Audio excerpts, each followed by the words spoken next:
શું તમે ક્યારેય વિચાર્યું છે કે સારા વરની પ્રાપ્તિ માટે કન્યાઓ ભગવાન શ્રી કૃષ્ણ કે ભગવાન શ્રી રામની જગ્યાએ ભગવાન શિવની જ પૂજા કેમ કરે છે? આખરે ભગવાન શિવમાં એવું શું વિશેષ છે કે માતા પાર્વતીથી લઈને ગોપીઓ સુધી સૌએ શિવજીની આરાધના કરી? આજે આપણે આ રહસ્યને પૌરાણિક કથાઓ અને શાસ્ત્રના આધારે સમજવાનો પ્રયત્ન કરીશું. હિન્દુ ધર્મમાં ભગવાન શિવને આશુતોષ કહેવામાં આવે છે, એટલે કે ભક્તની ભક્તિથી તરત પ્રસન્ન થઈ જાય. ભગવાન શિવ પાસે વૈભવ નથી, રાજસિંહાસન નથી, છતાં તેઓ પ્રેમ, સમર્પણ, ત્યાગ અને જવાબદારીના સર્વોત્તમ આદર્શ માનવામાં આવે છે. માતા પાર્વતીએ હજારો વર્ષ સુધી કઠોર તપસ્યા કરી હતી, કારણ કે તેઓ એવા પતિ ઈચ્છતા હતા તે જીવનભર તેમનો સાથ આપે. તેમની તપસ્યાથી પ્રસન્ન થઈ ભગવાન શિવે તેમની પત્ની તરીકે સ્વીકાર કર્યો. તેથી શાસ્ત્રોમાં માન્યતા છે કે જે કન્યા શિવજીની આરાધના કરે છે તેને સારો ગુણ ધરાવતો પતિ પ્રાપ્ત થાય છે.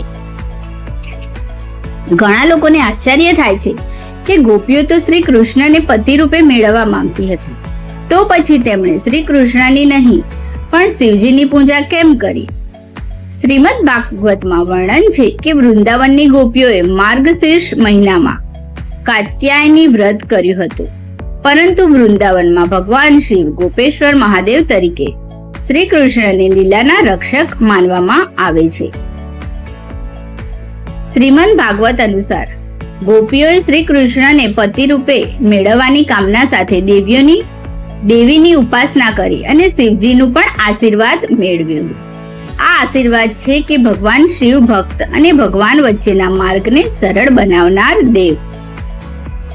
વાસ્તવમાં શ્રી રામ અને શ્રી કૃષ્ણની પૂજા પણ થાય છે, પરંતુ શાસ્ત્રીય પરંપરામાં ભગવાન શિવને વરદાતા એટલે કે મનોકામના પૂર્ણ કરનાર દેવ તરીકે વિશેષ સ્થાન મળ્યું છે. ભગવાન શ્રી રામ એક પત્નીવતા આદર્શ છે અને શ્રી કૃષ્ણ પ્રેમના પ્રતીક છે. જ્યારે લગ્ન માટે યોગ્ય જીવનસાથીની પ્રાપ્તિની વાત આવે છે ત્યારે પરંપરાગત રીતે ભગવાન શિવ અને માતા પાર્વતીના દાંપત્ય જીવનને આદર્શ માનવામાં આવ્યું છે. એટલા માટે કન્યાઓ શિવ પાર્વતીની પૂજા કરીને એવા જીવનસાથીની પ્રાર્થના કરે છે જે પ્રેમાળ, જવાબદાર અને સમર્પિત હોય. શિવજીની આરાધનાનો અર્થ માત્ર સારો પતિ મેળવવાનો નથી, તેનો સાચો અર્થ છે પોતાના જીવનમાં ધીરજ, ત્યાગ, સંયમ અને સમર્પણ જેવા ગુણો વિકસાવવા. જ્યારે વ્યક્તિમાં આ ગુણો આવે છે ત્યારે તેના સાચા સંબંધો અને સારો જીવનસાથી મળવાની શક્યતા વધે છે. આથી શિવ પૂજા માત્ર એક ધાર્મિક વિધિ નથી, પરંતુ આંતરિક સાધના પણ છે.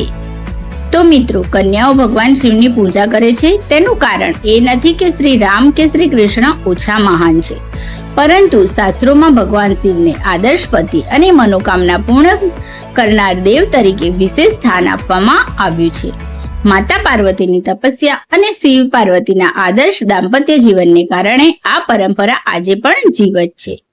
જો તમને આ કથા ગમી હોય તો વિડીયોને લાઈક કરો અને અમારી ચેનલને સબસ્ક્રાઇબ કરો અને કોમેન્ટમાં હર હર મહાદેવ જરૂર લખજો. ધન્યવાદ.